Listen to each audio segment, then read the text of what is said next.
Guys, तो आप सबका स्वागत है मेरे यूट्यूब चैनल में। तो हम एनालिसिस करने जा रहे हैं निफ्टी और बैंक निफ्टी का, और स्टार्ट करेंगे बैंक निफ्टी के साथ। और बैंक निफ्टी में लगभग हमें एक सिमेट्रिकल ट्रायंगल पैटर्न देखने को मिल रहा है। बड़े टाइम फ्रेम के हिसाब से देखें, मैं 1 घंटे के टाइम फ्रेम पे खोल देता हूँ। तो हमें एक सिमेट्रिकल ट्रायंगल पैटर्न देखने को मिला, ब्रेकआउट मिला गैप अप के द्वारा। फिर हमें एक रिटेस्ट देखने को मिला। अगर कल के दिन ये ट्रेंड लाइन और ये लेवल अगर ब्रेक होता है अपसाइड के लिए, तो एक वापस से मार्केट अपसाइड एक बुलिश रैली दे सकता है। सिमेट्रिकल टारगेट एक जो मार्केट ने बेस बनाया है, जो कि एक रेंज का ब्रेकआउट भी आया है और रिटेस्ट लेवल भी दे चुका है। दो तरह से मार्केट का अपसाइड मोमेंटम देख रहा है। एक तो ये जो रेंज बनाया था, इसके रेंज के अंदर ब्रेकआउट, रिटेस्ट एंड वापस से अपसाइड मोमेंटम। अब एक बनाया सिमेट्रिकल ट्रायंगल पैटर्न का, जो कि ये दो लाइनें कनेक्ट करने को मिल रही है। उसके बाद मार्केट इस एरिया से ऊपर गया, वापस नीचे आया, इस तरह से छोटी रेंज बनाता गया। लास्ट में कल के दिन एक शार्प मोमेंटम इसको ब्रेक किया, गैप अप खुला, अब रिटेस्ट आया, वहाँ से प्रॉफिट बुकिंग थोड़ी सी। अब यहाँ पे न्यू बायर हेड हो गए और यहाँ से एक डिसाइड होगा कि मार्केट अपसाइड जाएगा या फिर यहाँ पे डाउन साइड आते हुए अगर ये लेवल ब्रेक करेगा तो वापस से ये सिमेट्रिकल ट्रायंगल जो पैटर्न बना था ये फेल होगा और यहाँ से मार्केट एक फास्ट मोमेंटम में डाउन साइड आना देखने को मिलेगा। तो सिंपली आपको ट्रेड कैसे करना है, सिंपली अगर कल इसी रेंज के अंदर खुल जाता है, ये से लेके ये रेंज के बीच में, इस रेंज के अंदर खुले, अगर ये रेंज के अंदर आने के बाद ये जो डाउन साइड है ये एरिया, इस एरिया के आसपास से एक डबल बॉटम बनाता है। अगर कोई भी हमें यहाँ पे रिजेक्शन कैंडल या बुलिश इंगल्फिंग कैंडल देखने को मिलती है और डबल बॉटम देखने को मिलता है, तो अब हम यहाँ से बाइंग कर सकते हैं। और पहला टारगेट होगा ये लेवल का, इसके ऊपर निकला तो सेकंड टारगेट ये लेवल, और अगर इसके ऊपर निकला तो 43,500 के आसपास भी देखने को मिल जाएगा। और यहाँ से एक वन वे गो में भी जा सकता है, क्योंकि मार्केट फिर यहाँ पे रुकेगा नहीं। या फिर ऐसा हो सकता है अगर कल के दिन इसी रेंज के अंदर खुलने के बाद इस एरिया के ऊपर क्लोजिंग देता है, या फिर इस एरिया के आसपास थोड़ी देर साइडवेज होता है, साइडवेज होने के बाद कोई रेंज का ब्रेकआउट आए, तो फिर यहाँ से एक अच्छा खासा मोमेंटम आएगा जो कि हमें 43,500 तक भी लेके जाता हुआ देखने को मिलेगा। फिर अगर थोड़ी देर यहाँ पे साइडवेज होने के बाद अगर इसका ब्रेकआउट आया तो और भी अपसाइड मोमेंटम देखने को मिल जाएगा। तो इस तरह से आप ट्रेड प्लान करना। और अगर डायरेक्ट खुलते ही अगर ऊपर जा रहा है तो फिर इस एरिया तक का वेट करना। अगर इस एरिया के आसपास 15-20 मिनट रुकने के बाद अगर ब्रेकआउट आता है तो हम ब्रेकआउट पे एंट्री लेंगे और 43,500 तक का टारगेट लेंगे। इसके ऊपर निकलते ही अगर ये डायरेक्ट इसके पास रेंज बना के अगर ब्रेक कर रहा है तो हम डायरेक्ट ब्रेकआउट पे एंट्री लेंगे, और अगर रेंज बनाने के बाद डायरेक्ट ब्रेक कर रहा है फिर तो हम रिटेस्ट का वेट करने के बाद एक अपसाइड के लिए एंट्री देख सकते हैं। तो इस तरह से अपसाइड के लिए प्लान करेंगे। और अगर फेल कब होगा, जब ये 43,128 के नीचे कैंडल क्लोज देना स्टार्ट कर देगा। ये जो ट्रेंड लाइन है इसके नीचे कैंडल अब तक क्लोज दिया नहीं है, और ये लेवल भी है, एक स्विंग बना है अब के लिए। तो अगर कल इसी रेंज के अंदर खुलने के बाद 43,128 के नीचे कैंडल क्लोज मिली हमें 5 मिनट की, तो यहाँ से ये पॉसिबिलिटी है कि यहाँ पे ये पैटर्न फेल होने के चांसेस हो जाएंगे। और मार्केट यहाँ से पहला टारगेट हमें देगा 43,000 का, और 43,013 रुपये से अगर इसके नीचे भी निकल रहा है और ये ट्रेंड लाइन भी ब्रेक होगी और ये लेवल भी ब्रेक होगा, तो यहाँ से हमें 42,900 से 850 तक का टारगेट ये रेंज देखने को मिल जाएगी।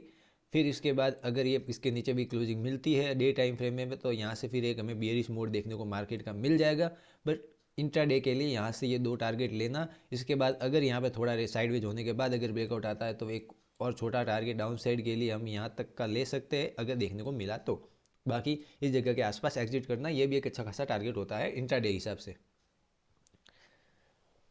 अब गैप अप और गैप डाउन ने क्या करा है, सिंपली अभी के लिए तो साइडवेज देखने को मिल रहा है, मार्केट कोई अपना गैप अप और गैप डाउन देखने को मिल नहीं रहा है। अगर गैप अप खुल जाता है इस एरिया के ऊपर और इस एरिया के आसपास, गैप अप खुलने के बाद अगर रुकता है थोड़ी देर, तो फिर हम उसके रेंज के ब्रेकआउट का टारगेट ले सकते हैं। और अपसाइड के लिए मार्केट यहाँ से फिर डाउन साइड आने की पॉसिबिलिटी कम है, यहाँ से मार्केट अपसाइड के लिए देखने को ज़्यादा मिलेगा।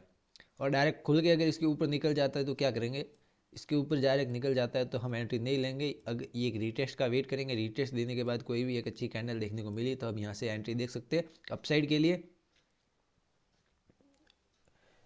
और अगर बड़ा गैप अप खुल जाता है तो सिंपली हम थोड़ा सा एक रेंज का वेट करेंगे, रेंज ब्रेकआउट के बाद ही हम ट्रेड करेंगे, क्योंकि गैप अप खुलने के बाद कोई ज़्यादा मोमेंटम बचेगा नहीं कि और अपसाइड के लिए मोमेंटम अब काफ़ी रहेगा। और गैप डाउन खुलने देखने को मिल गया, तो अगर ये गैप डाउन देखने को मिल गया जैसे 43,000 के आसपास देखते हो खुलने मिल गया, और अगर यहाँ खुलते अगर ग्रीन कैंडल बना रहा है तो फिर यहाँ पे वापस अपसाइड मोमेंटम देखने को मिल जाएगा। एक यहाँ पे थोड़ा कंसोलिडेट के बाद अगर ग्रीन कैंडल के बाद कंसोलिडेट हो इस तरह का अगर लेवल एरिया देखने को मिले तो यहाँ से वापस से एक अपसाइड मोमेंटम देखने को मिल जाएगा, जो कि यहाँ पे एक अच्छी खासी मोमेंटम देखने को मिली थी। तो इस तरह से प्लान करना। अगर गैप डाउन खुल के अगर डायरेक्ट नीचे आ रहा है तो फिर इसके नीचे कैंडल का क्लोज की वेट करना। अगर कैंडल क्लोज हो 15 मिनट की तो फिर यहाँ पे एक सेल साइड एक छोटी एंट्री देख सकते हो आप। तो ये था बैंक निफ्टी का एनालिसिस। ये सिमेट्रिकल ट्रायंगल पैटर्न बन रहा है लगभग यहाँ से आते हुए इस तरह से। तो हाई चांसेस है कि ये रिजेक्ट देने के बाद अब अपसाइड जाने के मोमेंटम हो सकते हैं प्राइस एक्शन के हिसाब से। और अगर इसके नीचे आता है तो फिर ये पैटर्न फेल होगा और यहाँ से मार्केट एक अच्छा खासा, जब भी कोई पैटर्न या कोई फेक ब्रेकआउट आता है तो अच्छा खासा डाउन साइड मूव देखने को मिलता है और वो मूव भी बहुत साफ मूव देखने को मिलता है। अब आ जाते हैं निफ्टी की तरफ। निफ्टी में भी हमें एक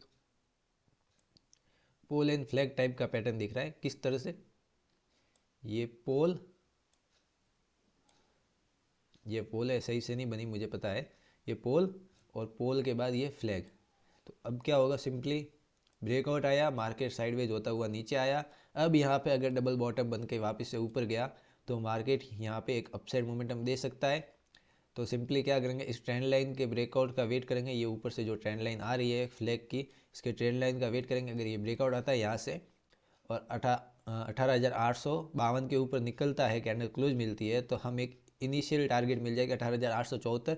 ये हमें एक हडल मिलेगा, इसके ऊपर निकलते ही फिर मार्केट यहाँ से और न्यू हाई बनाता देखने को मिल जाएगा।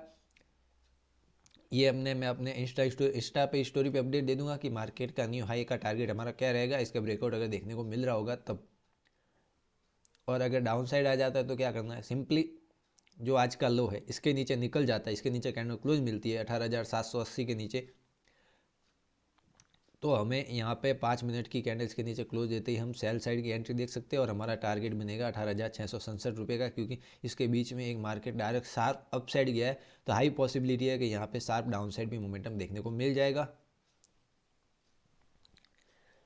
और गैप अप और गैप डाउन में क्या करना है, और अगर इसके भी नीचे आ रहा है, अगर थोड़ी देर यहाँ रुकने के बाद इसके नीचे ब्रेकआउट देगा तो फिर इसके नीचे भी डाउन साइड मूव देखने को मिल जाएगा और गैप डाउन देखने को मिल जाता है। अगर इस एरिया के बीच में कहीं देखने को मिल जाता है तो फिर हम वेट करेंगे किस साइड का प्राइस एक्शन बन रहा है। क्योंकि यहाँ पे ये एरिया है इसके बीच में हमें कोई बताना मुश्किल है, क्योंकि मार्केट यहाँ पे ना तो कोई सेलर्स और बायर्स के इतने बीच कुछ फाइट नहीं हुई। यहाँ पे बाय आया और सीधे डायरेक्ट उसको ऊपर लेके गए। तो यहाँ पे पॉसिबिलिटी है किसी भी साइड मोमेंटम एक डायरेक्शनल मोमेंटम आ सकता है, तो यहाँ से नीचे भी जा सकता है और अपसाइड भी जा सकता है। अगर इस एरिया के आसपास खुल जाता है और ग्रीन कैंडल बनती है तो हाई पॉसिबिलिटी है कि यह गैप फिल होता हुआ देखने को वापस से इस तरह का मोमेंटम हमें देखने को मिल सकता है। तो या इस तरह का मोमेंटम देखने को मिलेगा जो कि एक बड़ी ग्रीन कैंडल बनेगी, फिर स्लो एंड स्टडी कर जाता हुआ गैप फिल तक हमारे आसपास मार्केट देखने को मिल जाएगा। तो मार्केट देखना कहाँ पे खुल रहा है। बड़ा गैप अप में क्या करें, अगर ये सिंपली इस एरिया के आसपास खुल जाता है और खुलते इसको ब्रेकआउट देता है तो हम एंट्री नहीं लेंगे, वेट करेंगे। अगर खुला ब्रेकआउट दिया, एक रीटेस्ट लिया, फिर कोई ग्रीन कैंडल बनाई, तब हम एंट्री सोचेंगे और एक अपसाइड मोमेंटम सोचेंगे। बाकी क्या होगा, फिर यहाँ पे आप ग्रीन कैंडल पे एंट्री लेने की कोशिश करोगे और वो थोड़ा ऊपर जाके पूरा सा डाउन साइड में घुस जाएगा, या फिर वही एक सेम कैंडल वापस से डाउन साइड देखने को मिल जाएगी, तो फेक ब्रेकआउट देखने के चांसेस हो सकते हैं। तो सिंपली आपको यहाँ पे वेट करना है। अगर एक कैंडल सस्टेन करेगी, फिर एक अच्छा खासा रीटेस्ट देगी, तो उसके बाद एक अच्छा खासा अपसाइड मोमेंटम आएगा इस तरह से, जो कि यहाँ पे एक ब्रेकआउट दिया, रीटेस्ट दिया, फिर मार्केट में एक बहुत मोमेंटम आया। तो अगर यहाँ पे ब्रेकआउट एक रीटेस्ट देने के बाद अगर जाता है तो फिर मार्केट यहाँ से ऊपर साइड देखने को मिल जाएगा। तो गैप अप और गैप डाउन मैंने सब वे बता दिया कि किस तरह से आपको ट्रेड करना है। अगर वीडियो पसंद आए तो वीडियो को लाइक कर देना, और अगर डेली एनालिसिस चाहिए तो सब्सक्राइब भी कर सकते हो।